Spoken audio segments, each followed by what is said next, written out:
Lately, we've seen some serious developments inside the US immigration system that every immigrant needs to understand.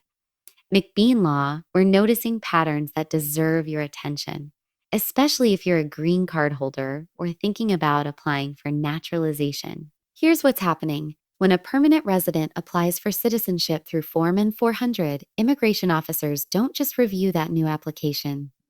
They go all the way back to the beginning, to the moment you received your green card, and re examine whether it was granted lawfully.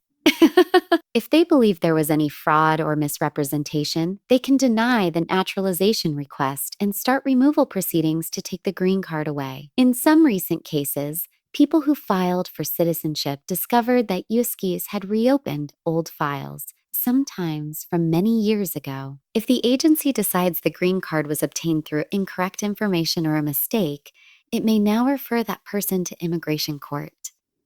From there, a judge can determine whether to revoke residency and order deportation. This is not meant to scare anyone. It's meant to prepare you. If you ever receive a notice like this, don't wait. Get a qualified immigration lawyer immediately. A strong legal team can help interpret the notice to appear, plan a defense, and protect your rights in court. Even if your first hearing date seems far away, for example, in 2026, you need representation now. The earlier your lawyer begins, the stronger your case will be. So the main message is clear. If you're a green card holder filing for citizenship, make sure your entire immigration history is truthful and well documented. Review your records with an attorney before applying. It's better to address potential problems proactively than to face removal later. What happens next if ICE or USCIS starts reopening old cases? And how can long-term residents protect themselves before it's too late? That's exactly what we'll talk about in part 2. Across the country, more long-term residents, even those who have lived here for decades, are suddenly finding themselves under renewed scrutiny from ICE. Many of these individuals built stable lives, raised families, and contributed to their communities. But now, even a past criminal conviction or a minor new incident can put them back on ICE radar. Here's what we're seeing. People who had a felony or serious criminal issue years ago, even if they served their sentence and rebuilt their lives, are being called in for ICE check-ins. Sometimes they receive a letter asking them to bring a passport or travel document to the meeting. That sounds routine, but it's not. When ICE asks you to bring travel documents, it often means they're preparing to detain or deport you. This situation can escalate quickly. ICE has been using these check-ins to detain individuals, especially if the person has a prior conviction, even one that's decades old. What's alarming is that many immigrants don't realize this meeting could end with them being taken into custody. That's why, if you ever receive an ICE appointment notice, never go alone. Bring your attorney or consult one before you go. An experienced immigration lawyer can assess the risk and, if needed, accompany you to the appointment. It's also important to note that ICE is targeting individuals who might have new arrests, even for something like a driving offense. A small mistake today can reopen old wounds from years ago. That's why staying informed, maintaining legal counsel, and avoiding unnecessary contact with law enforcement is so critical for anyone with a criminal record. If you or someone you know fits this description, living in the US for years but with a prior conviction, take action before ICE contacts you. Schedule a consultation with an immigration attorney who understands removal defense. Being prepared could mean the difference between staying with your family and facing deportation. But what's driving this tougher stance from ICE nationwide? In the next part, we'll uncover the larger national plan that could change how immigration enforcement operates and why it's deeply concerning for everyone, even lawful residents. Nationally, something deeply troubling is unfolding within the U.S. immigration system. Reports have surfaced that ICE is exploring plans to recruit private bounty hunters. Yes, private contractors to locate and detain undocumented immigrants for cash rewards.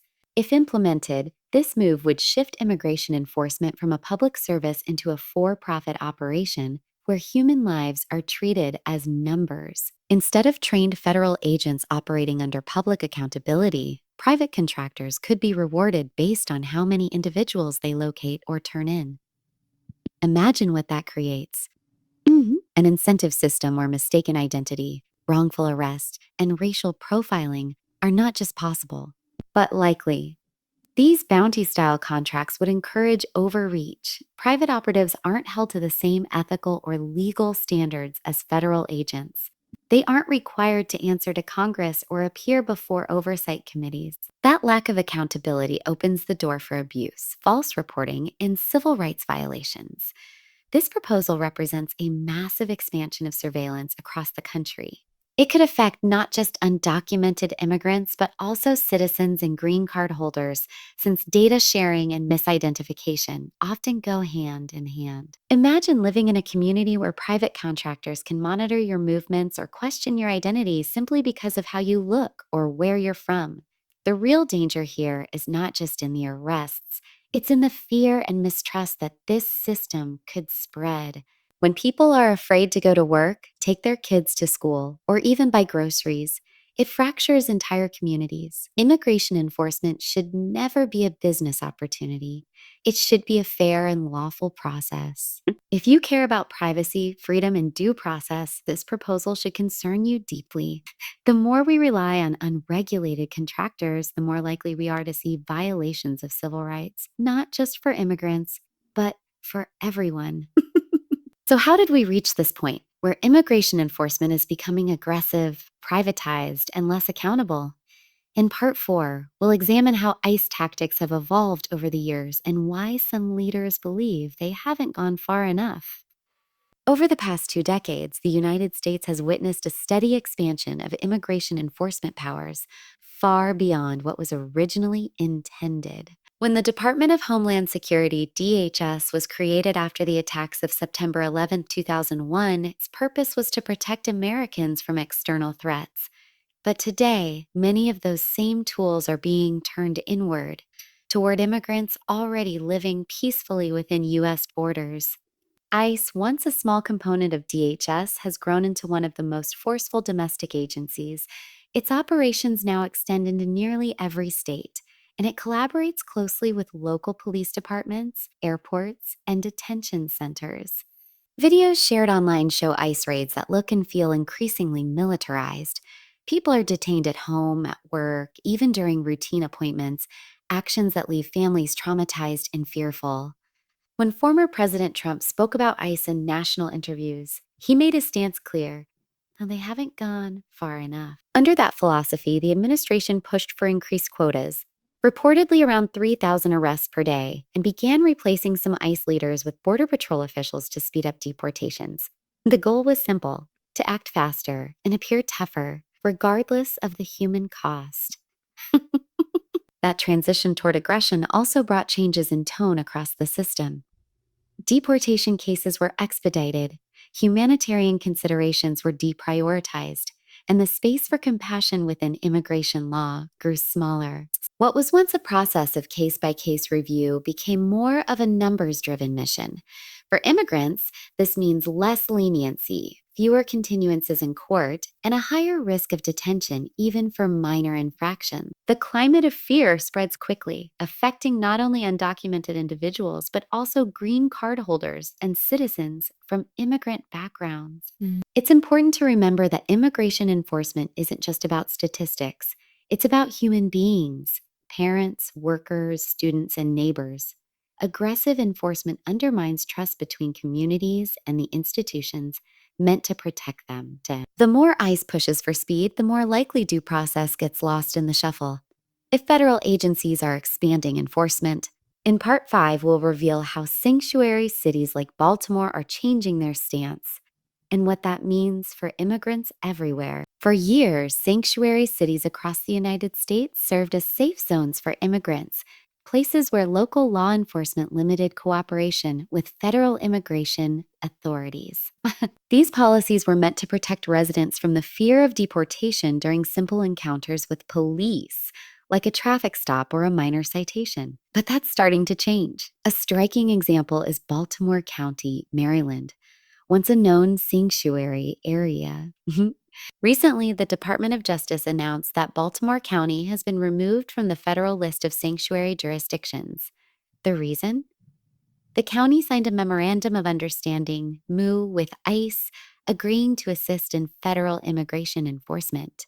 This decision marks a serious shift. Under the new arrangement, if an immigrant, even one without serious charges, is arrested locally, their information will likely be shared with ICE. That opens the door for ICE detainers, which allow immigration agents to take custody of individuals once their local case ends, often leading directly to removal proceedings.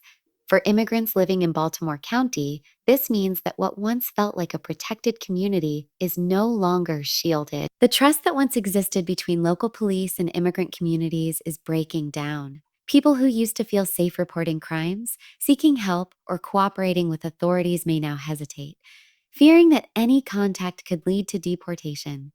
This trend isn't isolated. Other cities once considered sanctuary jurisdictions are facing similar federal pressure. Some local governments have been threatened with funding cuts unless they cooperate with ICE. The result is a nationwide erosion of sanctuary protections, creating uncertainty for millions of immigrants who believed their cities were safe havens. The Baltimore example serves as a warning. Immigration enforcement is spreading deeper into local systems.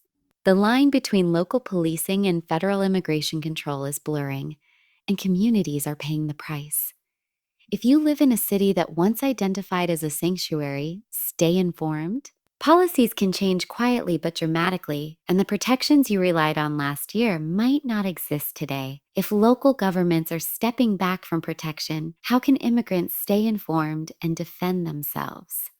In Part 6, we'll discuss how knowledge, legal strategy, and early action can make the difference between safety and removal. In today's changing immigration landscape, staying informed is no longer optional. It's essential. Whether you're a green card holder, an asylum applicant, or an undocumented immigrant, understanding how immigration enforcement works can mean the difference between stability and sudden crisis. The first step is recognizing that immigration policy changes fast. A policy that protects you today might not exist tomorrow. That's why you need to follow reliable sources, not social media rumors or unverified posts. Immigration law is complex, and misinformation spreads easily. Always verify news through an experienced immigration attorney or trusted legal organization. Next, if you ever receive official paperwork, like a notice to appear, NTA, a denial notice, or even an ICE appointment letter, don't ignore it. Many people wait, hoping the issue will resolve itself, but that delay can make things worse. A single missed hearing or a misunderstanding of your notice can result in an automatic removal order. Once that happens, reversing it becomes far more difficult. The safest move is to consult an attorney immediately. A skilled immigration lawyer can review your documents, explain what they mean, and create a defense strategy specific to your situation. Sometimes, even if a case looks hopeless, there are legal pathways available: motions to reopen, waivers, asylum claims, or adjustment of status opportunities. But these options only work if you act quickly and with professional guidance. Legal representation. Instead of living in fear, you'll know your next steps, your rights, and what to expect. Many firms, like ours, handle complex cases regularly and can interpret subtle details that make or break a defense. Finally, remember that proactivity is protection. If you think there's an old issue in your immigration record, a past misstatement, an arrest, or an incomplete form, deal with it before the government does. Voluntarily clarifying or correcting a past issue through legal channels often leads to better outcomes than waiting for ICE or USCIS to discover it themselves. Information, preparation, and trusted legal counsel form the foundation of immigrant security in this environment. When you understand your rights, you take away the power of fear and replace it with confidence and control. But what happens when ICE changes its tactics and begins calling people in under the guise of routine check-ins? In Part 7, we'll break down exactly how these calls work and how to protect yourself if you're ever summoned by ICE. Across the country, immigrants are receiving letters or phone calls from ICE requesting a check-in appointment. On the surface, it sounds harmless. A routine meeting may be to update records or confirm status. But in many cases, these check-ins have become a pathway to detention and removal. May una? Yeah, let's clarify what's really happening. When ICE calls someone in, especially if that person has a criminal history, even from years ago, the agency often already has a plan in place. The request to bring your passport or travel document is not just a formality, it's a sign that ICE may intend to take you into custody or begin the deportation process. These check ins are increasingly being used as strategic arrests, not administrative meetings. If you receive one of these notices, do not go alone. The safest step is to consult an immigration attorney immediately before your appointment date. A lawyer can contact ICE on your behalf, confirm the purpose of the check in, and sometimes even negotiate terms or delay the appearance if necessary. In some cases, your attorney can accompany you in person to ensure your rights are respected. Another critical point: people with old convictions, even those who served time decades ago, are being retargeted.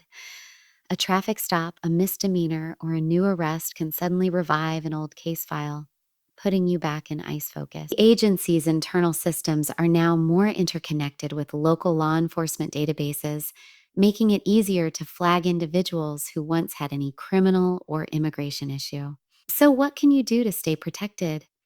Your status, understand exactly where your immigration case stands. Keep your records ready, especially proof of legal status, pending applications, and any court documents. Have a lawyer on call, someone who knows your case and can step in quickly if ICE contacts you. Ge- ugh, Stay calm but alert. Panic leads to mistakes, and misinformation spreads fast. Phone. Remember, a check in letter is not a courtesy invitation, it's a legal summons. And failing to take it seriously could cost you your residency or future in the US. But ICE check ins are just one piece of the puzzle. Behind the scenes, a much larger system of data tracking and surveillance is being built, one that could impact not just undocumented immigrants, but everyone. In Part 8, we'll uncover how this growing network works and why privacy concerns are rising nationwide. While public attention often focuses on ICE raids and detentions, there's a quieter, and in many ways, more dangerous development happening behind the scenes. The U.S. immigration system is rapidly building a national surveillance network that reaches far beyond traditional enforcement. What's unfolding now affects not only undocumented immigrants, but also green card holders, visa applicants, and even U.S. citizens. Here's how it works. Agencies like ICE, USCIS, and Customs and Border Protection, CBP, are increasingly connected through massive data sharing systems. These databases pull information from local law enforcement, motor vehicle departments, and even private contractors. Every arrest, address change, or fingerprint record can be instantly cross referenced. What began as a way to track criminals has evolved into a web capable of monitoring millions of people's daily lives. Recent proposals have gone a step further, suggesting that private companies could gain contracts to monitor, locate, or even track immigrants in exchange for monetary bonuses. That means immigration enforcement could soon operate like a business, driven by profit, rather than fairness or accountability. In this environment, errors are inevitable. People with similar names or outdated information can be wrongfully targeted. Once your name enters the system, clearing it becomes a long and exhausting process. The biggest concern is accountability.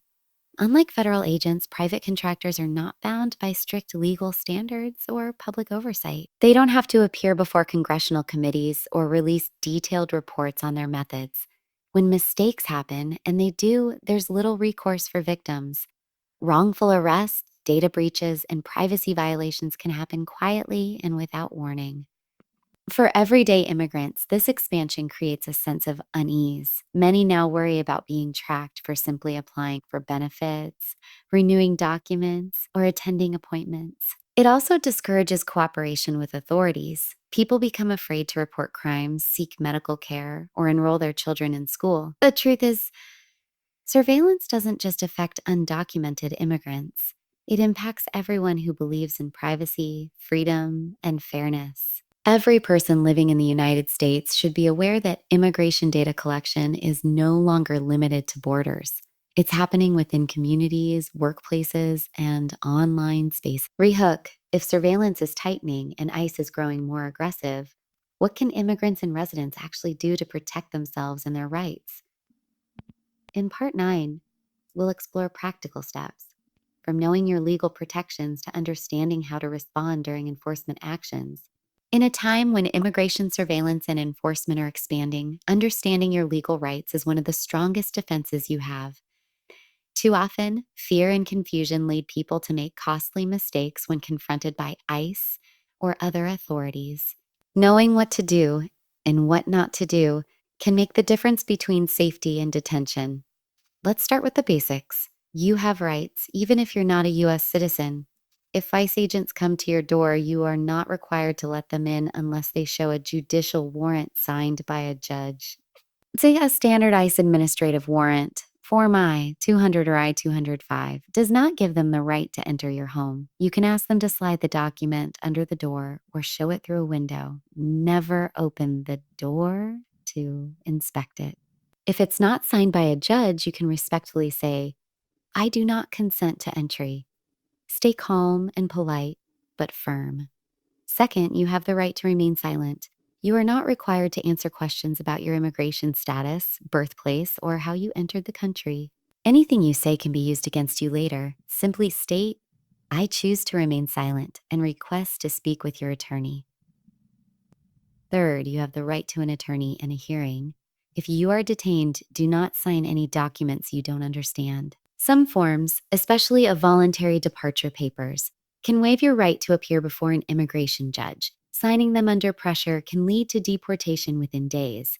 Instead, insist on contacting your lawyer immediately. For those with children or dependents, it's also wise to plan ahead. Have an emergency contact list and designate a trusted person who can act on your behalf if you're detained. Keep copies of your important documents, green card, work permit, identification, and your attorney's information in a safe, accessible place. Even small actions can protect your future. Make sure your address is always updated with Ustis. Respond promptly to any government correspondence, and avoid giving false information on any forms or to officers. Honesty and preparation build credibility in your case. Remember, fear often works in ICE favor. When you know your rights, you take back control of the situation and limit their power to intimidate you. But what happens when your immigration case hits a dead end, stuck for months or even years without progress? In Part 10, we'll uncover how delays, denials, and a case stagnation work, and what legal tools exist to push your case forward when the system stops moving. One of the most frustrating experiences for immigrants is waiting endlessly for a response from USCIS. You've filed your application, paid the fees, submitted fingerprints, and then silence. Weeks turn into months. Months turn into years. You check your online case status, and it hasn't changed since the day you applied. Unfortunately, this is not uncommon. Many people assume delays mean their cases are being carefully reviewed. In reality, some files simply get lost in the bureaucratic shuffle. Others are delayed due to background checks, staff shortages, or administrative backlogs. But there's a point where a delay becomes unreasonable, and that's when you have the legal right to take action. One effective tool for these situations is called a writ of mandamus. This legal filing allows you to take USCIS to federal court when your case has been unreasonably delayed. Essentially, you're asking a judge to order the government to make a decision, not necessarily to approve your case, but to act on it. Mandamus is not about skipping the process. It's about holding the government accountable for doing its job in a timely manner. Here's what you should know before filing. Mandamus works best for cases that have been pending well beyond normal processing times, usually more than a year or two. You'll need to show that you've made good faith efforts to resolve the issue, such as contacting USPS through customer service, congressional inquiries, or service requests. When done correctly, filing a mandamus often leads to action within weeks, because once a federal judge is involved, USCIS must respond. However, this step should be taken with the guidance of an experienced immigration attorney. Filing prematurely or without proper preparation could backfire. A skilled lawyer will evaluate your case, determine whether a delay is unreasonable under the law, and build a compelling argument. In addition to mandamus, there are other remedies for stalled cases, such as expedite requests or ombudsman assistance. The key is to be proactive. If your application is stuck and you've done everything right, silence is not acceptable. You have the right to demand progress. Don't let your immigration dreams die in a pile of forgotten paperwork.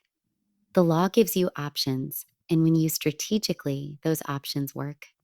But what if your immigration case isn't just delayed? What if it's been denied or worse, referred to immigration court? In Part 11, we'll explore what to do when a denial turns into removal proceedings and how to fight back before it's too late. Few things are more terrifying than opening a letter from USCIS and discovering that your application has not only been denied, but also referred to immigration court. This step means the government has decided not just to reject your request, but to question your right to remain in the United States at all. Here's how this typically happens. When someone applies for naturalization, adjustment of status, or another benefit, USCIS reviews the case from the beginning. If they find that your green card, visa, or entry into the U.S. may have involved fraud, misrepresentation, or error, they can deny the current application and send your case to the Office of the Principal Legal Advisor. From there, ICE can issue a notice to appear, NTA, officially placing you in removal proceedings before an immigration judge. This is serious, but not hopeless. Once you receive that NTA, the most important thing you can do is hire an experienced immigration attorney immediately. A lawyer can help you understand the specific grounds for removal. There are multiple defenses against removal depending on your situation. Adjustment of status through a family or employment petition, if you qualify. Cancellation of removal for certain permanent or non-permanent residents who meet strict requirements. Asylum, withholding of removal, or protection under the Convention Against Torture if returning to your country poses danger.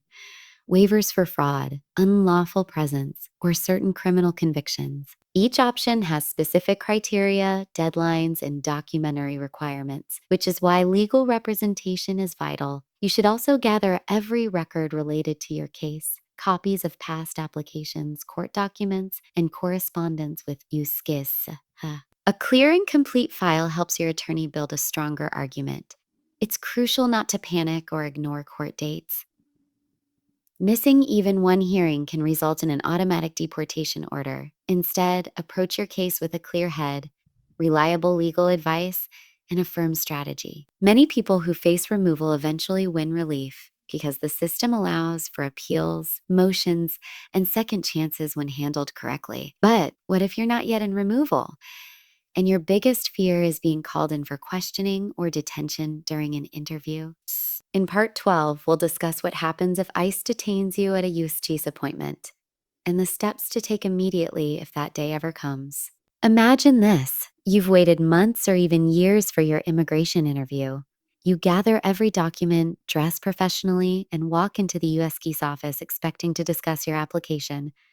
But instead, the officer steps out and within minutes, ICE agents appear to detain you. This situation, though rare, does happen, and it's critical to understand what to do if it happens to you or someone you love. Here's how it works. When USCIS identifies an applicant who may have an outstanding removal order, criminal history, or previous immigration violation, they sometimes coordinate with ICE. That means ICE officers may already be present or nearby during your interview. Once the interview ends, or sometimes before it even begins, ICE can detain you for further processing. If this happens, don't panic. You still have rights. ICE will usually transfer you first to a field office for processing. Within a few days, you'll be moved to an immigration detention center where you'll await your next steps. During this time, your lawyer plays an essential role in protecting you. Your attorney can immediately contact ICE to confirm your location and custody status to status. Request a bond hearing to secure your release while your case continues. File emergency motions with the immigration court if you're eligible for relief. Determine whether a prior removal order exists and if it can be reopened or appealed. It's also crucial to know that not everyone detained is deported. Many people are released on bond and continue fighting their cases while living at home. The key is acting quickly and involving legal representation from the start. Before attending any immigration interview, Always speak with your attorney, especially if you have a complicated history, such as a past order of deportation, criminal record, or multiple entries into the country. Your lawyer can assess the risks and sometimes even communicate with USCIS to handle issues without exposing you to detention. If you're detained, remember, do not sign anything without legal advice.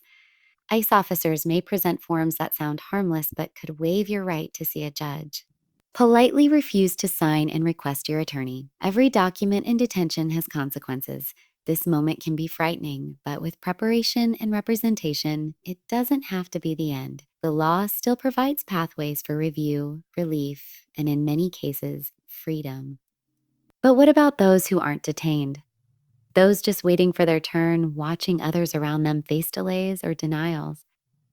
In Part 13, we'll examine how green card and visa backlogs are growing and what immigrants can do to navigate the long waiting game strategically. For many immigrants, one of the hardest parts of the process isn't the paperwork, it's the waiting. People file their green card or visa applications with high hopes, only to find themselves stuck in a system that seems frozen. Understanding why this happens and what you can do during these long delays is essential for keeping your case on track and your peace of mind intact. Right now, the United States immigration system is facing one of the largest backlogs in its history.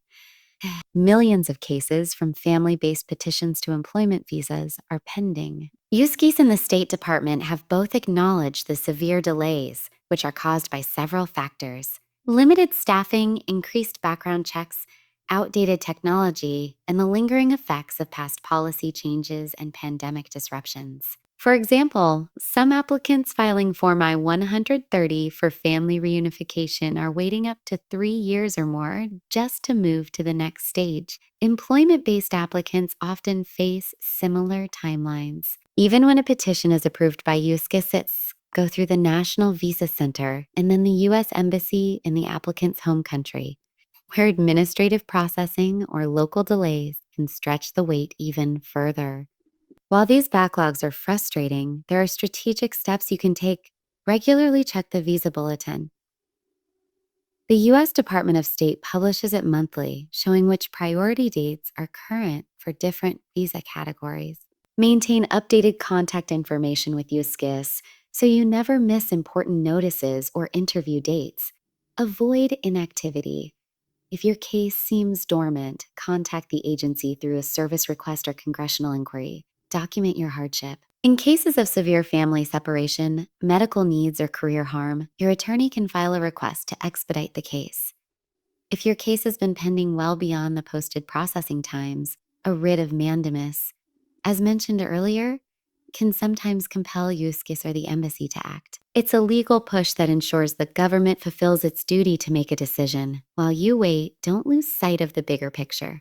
Use this time to prepare. Gather supporting evidence, update your records, and consult with your lawyer about the next steps. Immigration is often a test of patience and persistence. Those who stay organized and proactive usually come out ahead. Remember, silence doesn't always mean denial. Sometimes it's just bureaucracy at work. But that doesn't mean you have to wait forever without answers.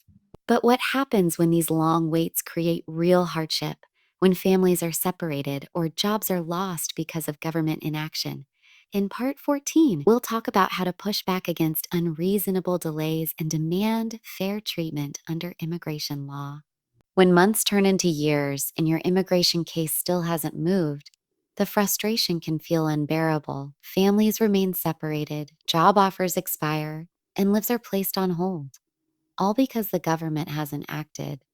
But you don't have to sit in silence and wait forever. There are legitimate, legal ways to push back and demand fair treatment when your case faces unreasonable delays. First, it's important to understand what counts as an unreasonable delay.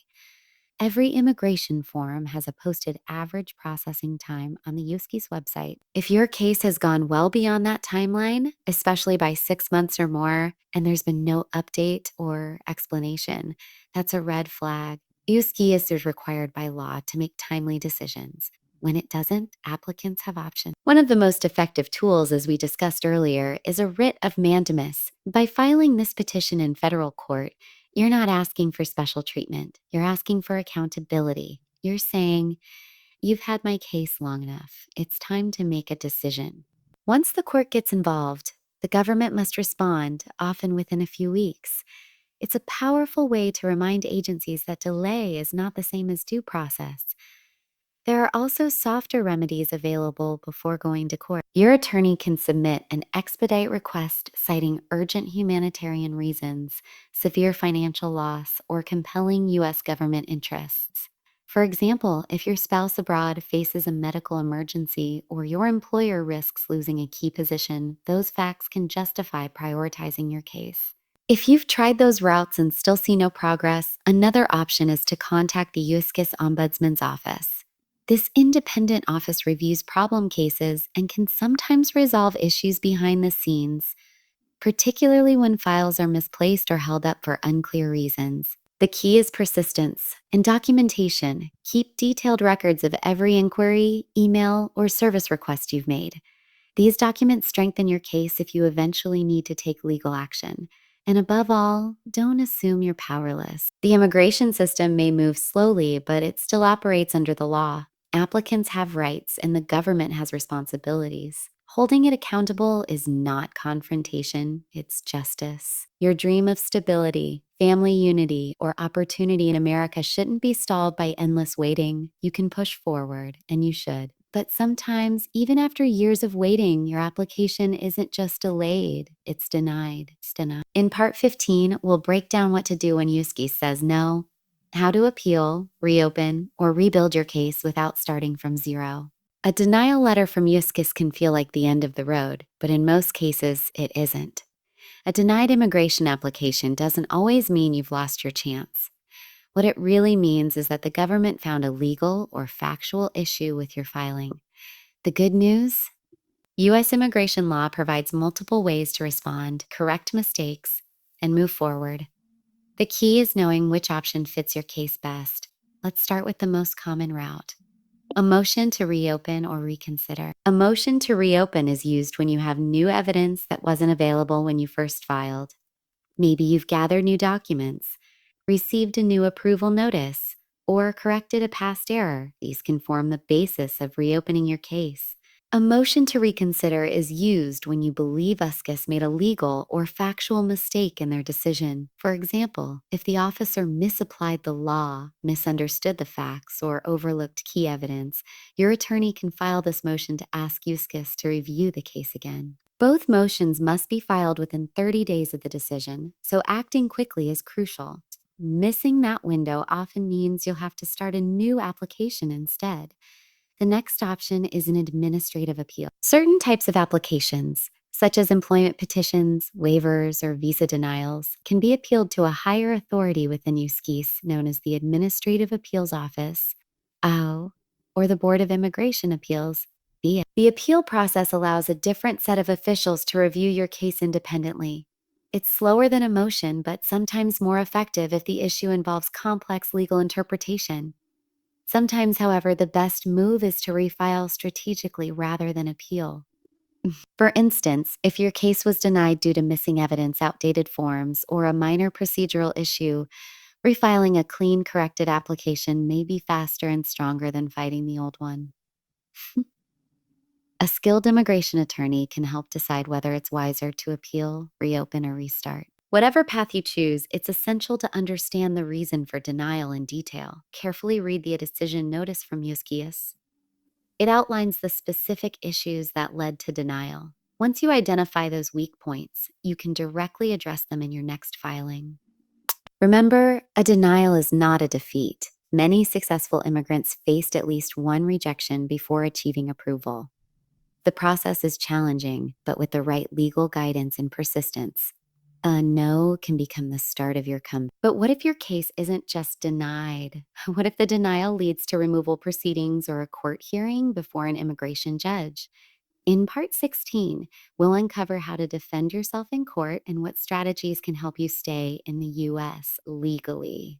When a denial leads to removal proceedings, everything changes. You're no longer just dealing with paperwork. You're now standing before an immigration judge who will decide whether you can remain in the United States. or must leave. This is one of the most serious stages of the immigration process, but with preparation and a strong defense, many people successfully stay in the country. The first thing to know is that immigration court is not criminal court. You haven't been charged with a crime, but you are being accused of violating immigration law. The government, represented by an attorney from ICE office of the principal legal advisor OPLA, will argue that you should be removed. Your job, with your attorney's help, is to show the judge why you deserve to stay. Your first appearance is called a master calendar hearing. It's a short procedural session where the judge confirms your identity, explains the charges, and asks how you plan to respond. You'll need to state whether you admit or deny the government's allegations. Never go to this hearing alone. Even small misstatements can hurt your case later. Having a lawyer ensures your responses are accurate and strategic. After that, the judge will schedule your individual hearing, which is like a trial. This is where you present your evidence, testimony, and legal arguments. Your attorney might submit documents proving family ties, long-term residence, or hardship to U.S. citizen relatives. You may also be eligible for certain defenses, such as cancellation of removal if you've been in the U.S. for many years and meet strict good conduct requirements, adjustment of status if you qualify through a family or employment petition, asylum or withholding of removal if you fear persecution in your home country, waivers for certain past immigration violations or criminal offenses. Each defense requires specific forms, deadlines, and evidence. That's why legal guidance is essential. Immigration law is one of the most complex areas of federal law, and even small procedural errors can result in automatic removal. Most importantly, never miss a court date. If you fail to appear, the judge can issue an in absentia removal order, which immediately triggers deportation. If you move or change your address, notify the court using Form AR-33. Failing to do so can cost you your entire case. Immigration court is intimidating, but it's also an opportunity. Many people walk out of those rooms with their cases terminated, their green cards approved, or their status restored because they were prepared, represented, and persistent. But what happens after court when you're waiting months for a decision or facing detention during the process? In Part 17, we'll talk about life under ICE custody, bond hearings, and how families can secure release while a case continues. For immigrants placed in removal proceedings, one of the most distressing experiences is being detained by ICE.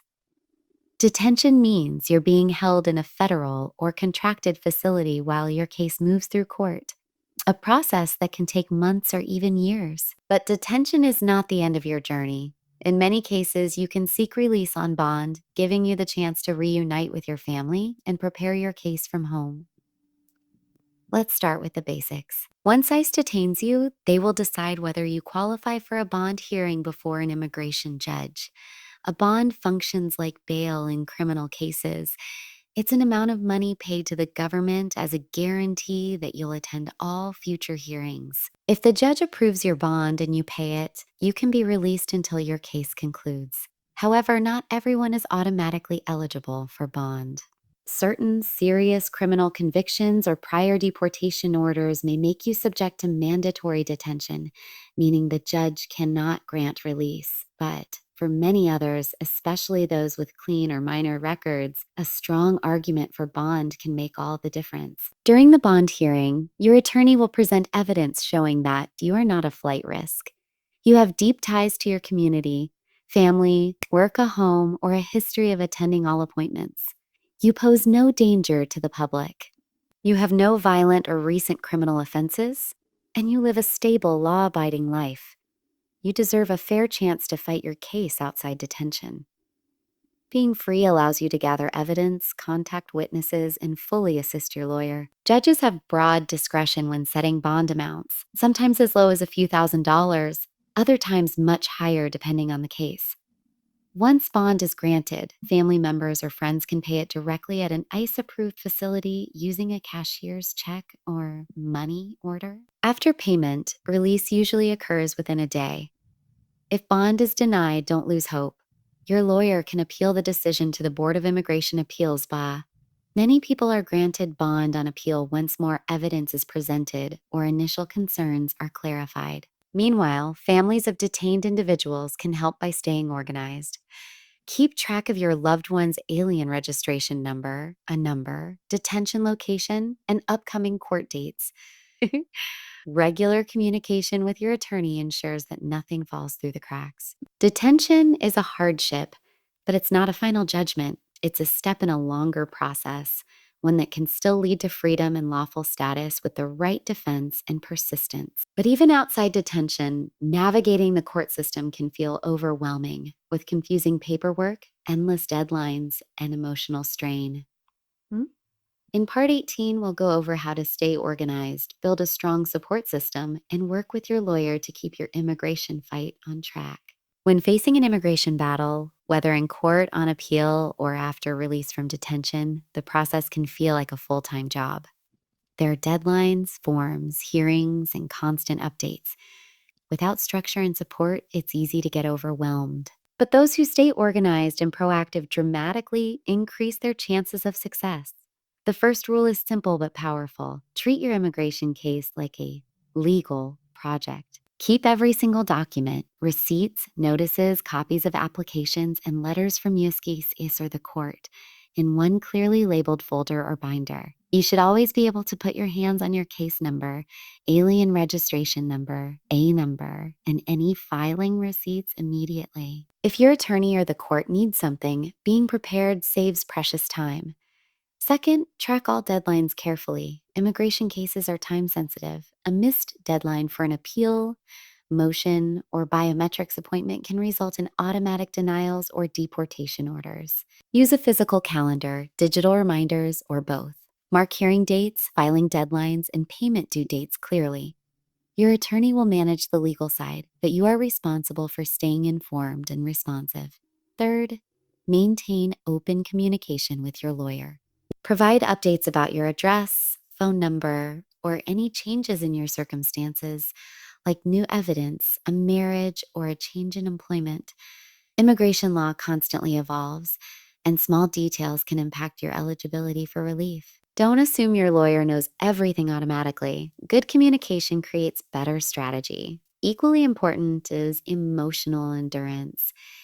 Immigration proceedings can take years, and the stress can wear anyone down. Build a support system, family, friends, or community members who understand your journey. If you belong to a religious group, nonprofit, or immigrant support organization, reach out. Many offer counseling, financial aid, or even translation help during hearings. Also, keep your personal record clean during the process. Avoid legal trouble, pay your taxes, and maintain lawful employment if authorized. Even minor offenses can complicate your case or hurt your credibility before a judge. Finally, stay informed, not paranoid. Follow legitimate updates through official government channels or reliable immigration attorneys, not random online rumors. Knowledge gives you control and peace of mind. Winning an immigration case isn't just about the courtroom. It's about preparation, discipline, and patience. When you stay organized, communicate well, and take care of your mental health, you position yourself for success, no matter how long the journey takes. But what about after the battle, when your case is finally approved or you receive your green card? In Part 19, we'll discuss how to protect your new status, maintain residency, and avoid mistakes that could cost you your future in the United States. Winning your immigration case or receiving a green card is a major milestone, but it's not the end of your immigration journey. Many people make the mistake of relaxing too much after approval, forgetting that permanent residency comes with responsibilities. Protecting your new status means understanding the rules that keep it valid and the behaviors that can put it at risk. First, let's start with continuous residence. A green card holder must maintain residency in the United States. If you spend extended time abroad, generally 6 months or longer, you risk being seen as having abandoned your permanent residence. A short vacation or trip is fine, but extended absences can raise red flags. If you must be away for a long time due to work or family emergencies, apply for a re-entry permit, Form I-131, before leaving. This document tells immigration authorities that you intend to return and maintain your U.S. residency. Next, avoid criminal issues at all costs. Even minor offenses, such as DUI, theft, or domestic disputes, can have serious immigration consequences. What might seem like a small local charge could trigger deportation proceedings or complicate future citizenship applications. Always consult an immigration attorney before pleading guilty to any crime, no matter how minor it seems. Immigration law treats criminal records very differently from regular criminal courts. Another key responsibility is filing your taxes. Permanent residents must report worldwide income and file U.S. tax returns every year. Failure to do so, or claiming a non-resident status on your taxes, can jeopardize your green card and raise questions during naturalization. Also, remember that a green card is valid for 10 years, but the residency itself continues indefinitely as long as you meet the requirements. Before your card expires, file Form I-90 to renew it. For those with conditional 2-year green cards based on marriage, you must file Form I-751 within 90 days before it expires to remove conditions and obtain a permanent 10-year card.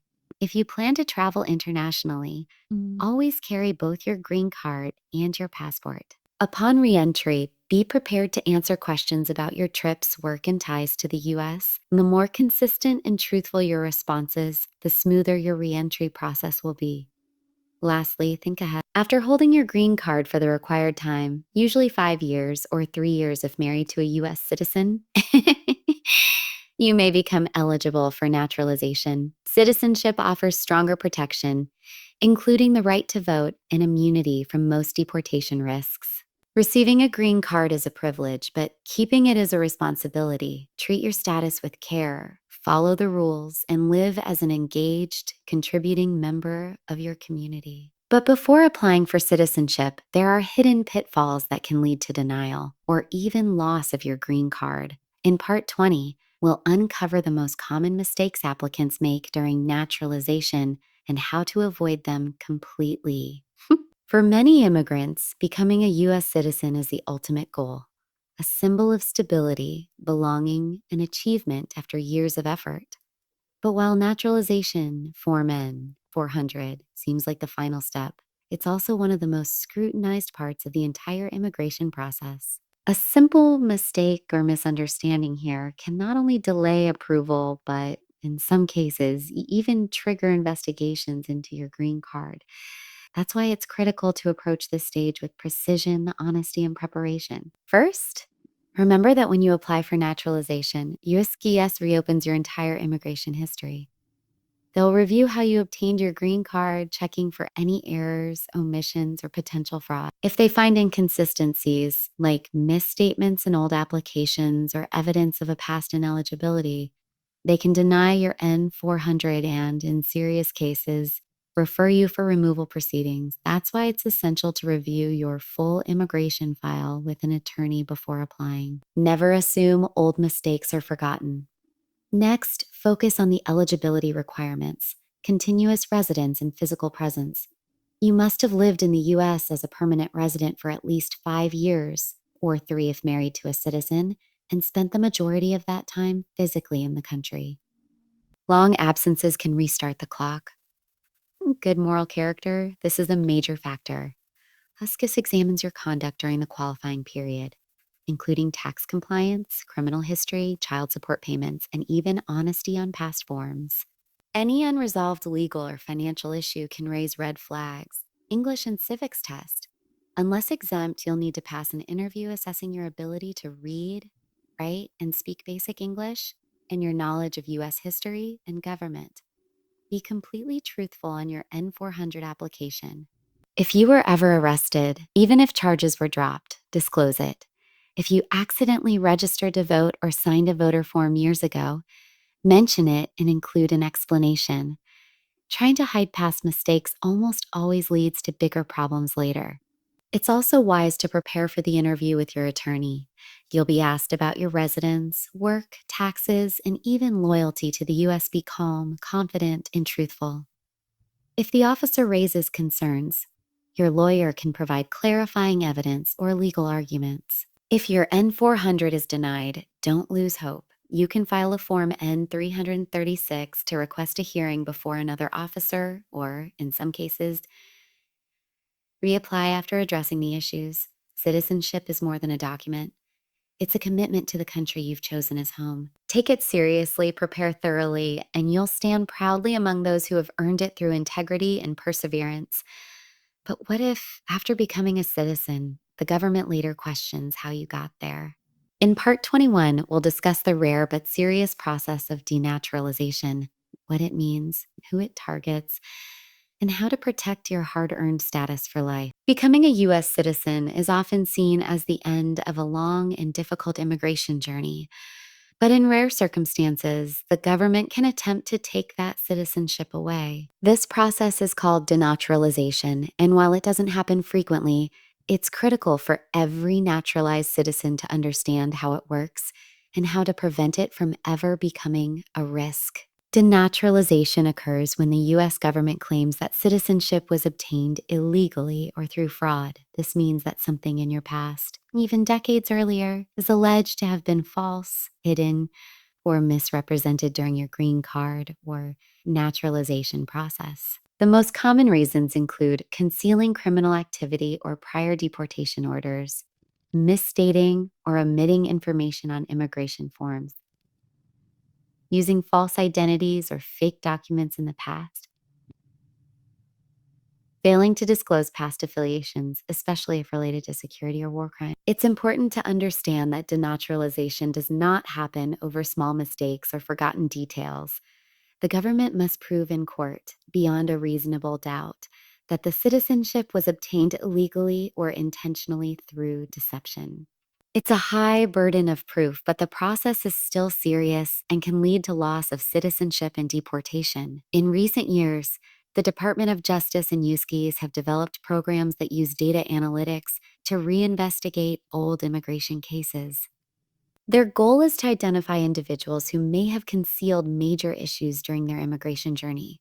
This means that even longtime citizens could, in theory, have their files re examined. So, how do you protect yourself? Always tell the truth in all immigration filings. Even if a past issue seems small or embarrassing, disclose it. Honesty is your best protection. Keep copies of your entire immigration record. Having a complete paper trail from your first visa to your citizenship certificate helps defend against errors or false claims. Avoid legal trouble after naturalization. While most crimes won't trigger denaturalization, serious offenses such as terrorism, human rights violations, or fraud against the government can. Work with an experienced immigration attorney if you ever receive an inquiry about your past filings. Don't respond alone. Citizenship should give you peace of mind, and for the vast majority of people, it does. The key is awareness. If your journey was truthful and well documented, you have nothing to fear. The law protects citizens who earned their status honestly, so what happens next? Once you've secured citizenship, what are your long-term rights, and how can you help protect other immigrants still struggling through the system? In Part 22, the final section, we'll talk about using your voice, staying informed, and supporting your community in the ongoing fight for fair and just immigration. Reaching citizenship is the finish line for many, but it's also the beginning of a new responsibility. Once you become a U.S. citizen, you have rights and freedoms that millions of others are still fighting for. You can vote, petition for family members, and speak out without fear of deportation. But most importantly, you can use your experience and knowledge to help others still trapped in the system. Citizenship doesn't erase the immigrant experience. You still understand the fear, confusion, and hope that come with every application, interview, and court hearing.